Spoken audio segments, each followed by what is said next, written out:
Hello everyone, welcome to Bangalore Home YouTube channel. இன்னைக்கு என்ன ரெசிபினா stuffed mushroom with paneer.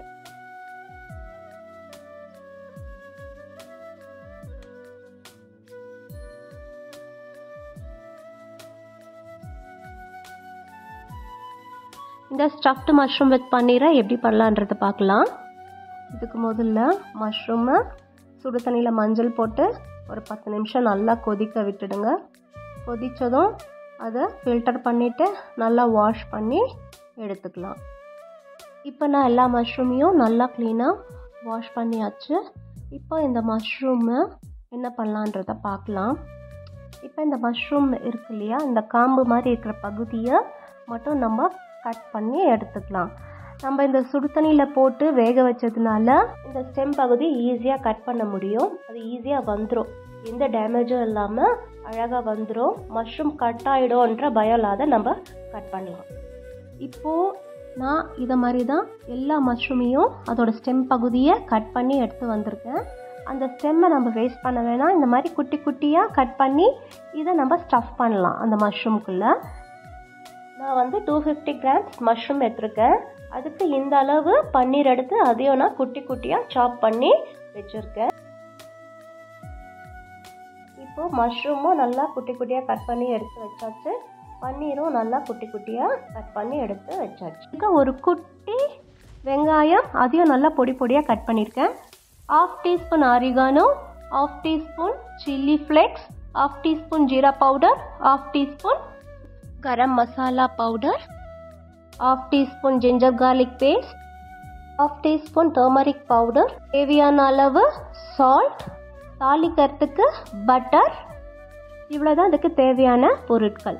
இப்போ நம்ம இதை எப்படி செய்யலான்றதை பார்க்கலாம். அதுக்கு முதல்ல ஸ்டவ் ஆன் பண்ணிவிட்டு பேன் ஹீட் பண்ணிவிட்டு 1/2 டீஸ்பூன் பட்டர் சேர்த்துட்டு, பட்டர் உருகந்தோ 1/2 டீஸ்பூன் ஜிஞ்சர் கார்லிக் பேஸ்ட் சேர்த்துட்டு அது ரா ஸ்மெல் போகிற அளவுக்கு நம்ம அதை வதக்கிக்கலாம். அது ரா ஸ்மெல் போனதும் நம்ம எடுத்து வச்சுருந்த, அதாவது கட் பண்ணி வச்சுருந்த ஆனியனை சேர்த்துக்கலாம். ஆனியன் ரொம்ப கோல்டன் ப்ரௌன் ஆகணுன்ற அவசியம் கிடையாது. டிரான்ஸ்பரண்ட்டாக மாறினாலே போதும், அந்த அளவுக்கு வதக்குனா போதும். இப்போ ஆனியன் டிரான்ஸ்பரண்ட் ஆகிடுச்சு. இப்போ இதில் நம்ம கட் பண்ணி வச்சுருந்த மஷ்ரூம் அண்ட் பன்னீர் ரெண்டுத்தையும் போட்டு ஒரு 1 மினிட் இதை நல்லா வதக்கி எடுத்துக்கலாம்.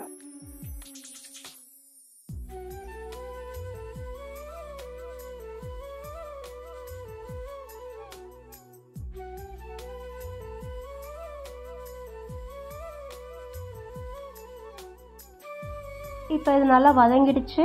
இப்போ இதில் நம்ம எடுத்து வச்சுருந்த மசாலா போட்டுக்கலாம். 1/2 teaspoon chilli flakes, 1/2 teaspoon oregano, 1/2 teaspoon jeera powder, 1/2 teaspoon garam masala powder and 1/2 teaspoon turmeric powder. இதெல்லாத்தையும் போட்டுட்டு நல்லா மிக்ஸ் பண்ணிக்கலாம். இந்த மசாலாவோட ரா ஸ்மெல் எல்லாம் போகிற அளவுக்கு வதக்கிக்கோங்க.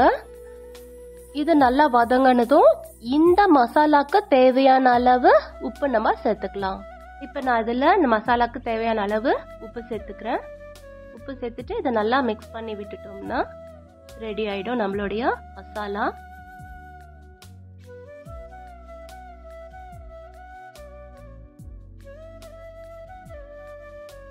இது எல்லாம் நல்லா இந்த மாதிரி மிக்ஸ் ஆனதும் ஒரு 3 to 5 ட்ராப்ஸ் லெமன் சேர்த்துக்கலாம். இது நம்ம டேஸ்ட்டுக்காக இந்த லெமனை சேர்த்துக்கிறோம். இதில் போட்டிருக்கிற மசாலா, சில்லி ஃப்ளேக்ஸோட காரம், உப்பு இதெல்லாம் பேலன்ஸ் ஆகிறதுக்காக நம்ம இதில் லெமன் சேர்த்துக்கிறோம். 3 to 5 ட்ராப்ஸ் போட்டால் போதும்.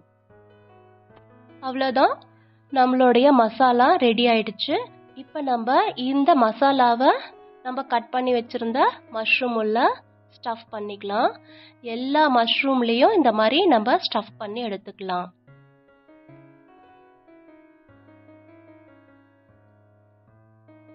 நம்ம சுடு தண்ணியில் போட்டு இது வேக வச்சதுனால எவ்வளோ அழகாக எந்த டேமேஜும் இல்லாமல் உள்ள அழகாக ஸ்டஃப் ஆகுது பாருங்க.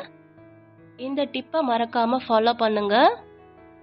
கண்டிப்பாக இந்த ஸ்டஃப்டு மஷ்ரூம் பண்ணும் போது ஒரு 10 நிமிஷம் சுடு தண்ணியில் மஞ்சத்தூள் போட்டு வேக வச்சுட்டு அதுக்கப்புறம் வாஷ் பண்ணி எடுத்தீங்கன்னா டேமேஜ் ஆகும் அப்படின்ற பயமே இல்லாமல் இந்த ரெசிபியை நம்ம சூப்பராக பண்ணலாம்.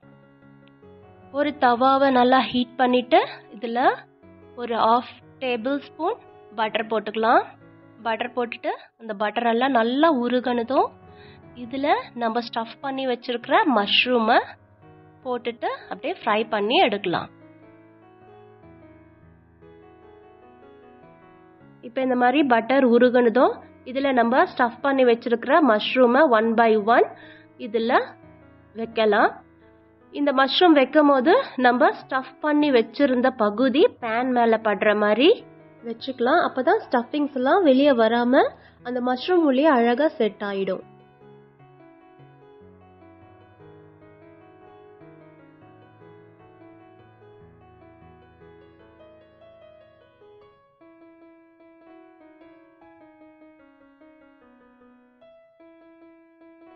இப்போ இந்த மாதிரி எல்லாத்தையும் செட் பண்ணிட்டு ஒரு 2 minutes இதை அப்படியே விட்டுடலாம். மீடியம் ஃப்ளேம் வச்சுட்டு 2 minutes விட்டுடுங்க. விட்டுட்டிங்கன்னா இது அழகாக கோல்டன் ப்ரௌனில் வரும். கோல்டன் ப்ரௌன் ஆனதும் இன்னொரு பக்கம் திருப்பி அதையும் ஒரு 2 minutes விட்டுடுங்க. மீடியம் ஃப்ளேமில் அதுவும் கோல்டன் ப்ரௌன் ஆகணும். அந்த மாதிரி 2 பக்கமும் நல்ல கோல்டன் ப்ரௌன் ஆகிற அளவுக்கு நம்ம இதை ஃப்ரை பண்ணி எடுத்துட்டோம்னா நம்மளுடைய stuffed mushroom with paneer ready ஆகிடும். இப்போது 2 minutes ஆயிடுச்சு. இப்போ இந்த மஷ்ரூம் எல்லாத்தையும் திருப்பி விட்டுடலாம். இது ஃபுல்லாக ரெடி ஆயிடுச்சு. இந்த அளவுக்கு கோல்டன் ப்ரௌன் ஆயிருக்கணும்.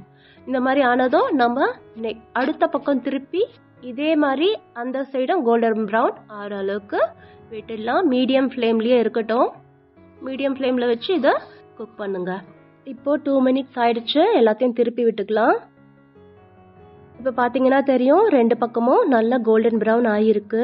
இந்த அளவுக்கு 2 சைடும் கோல்டன் ப்ரௌன் ஆகிற அளவுக்கு நம்ம ஃப்ரை பண்ணி எடுத்தோம்னா டேஸ்டியான ஸ்டஃப்ட் மஷ்ரூம் ரெடி ஆகிடும்.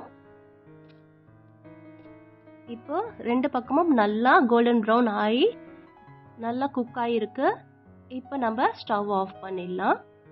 இந்த ரெசிபி ரொம்ப interesting and simple tasty recipe. இந்த ரெசிபியை கண்டிப்பாக நீங்கள் ட்ரை பண்ணி பாருங்கள். ட்ரை பண்ணி பார்த்துட்டு உங்களோட ஃபீட்பேக்கை எனக்கு கமெண்ட்ஸில் சொல்லுங்கள். உங்களுக்கு இந்த ரெசிபி பிடிச்சிருந்தா லைக் பண்ணுங்கள். இந்த வீடியோவை மற்றவங்களுக்கும் ஷேர் பண்ணுங்கள். கூடவே சப்ஸ்கிரைப் பண்ணி வச்சுக்கோங்க. அப்போ தான் நான் போடுற வீடியோஸ் எல்லாம் அப் டு டேட் உங்களுக்கு அப்டேட் ஆகும். தேங்க்ஸ் ஃபார் வாட்சிங்.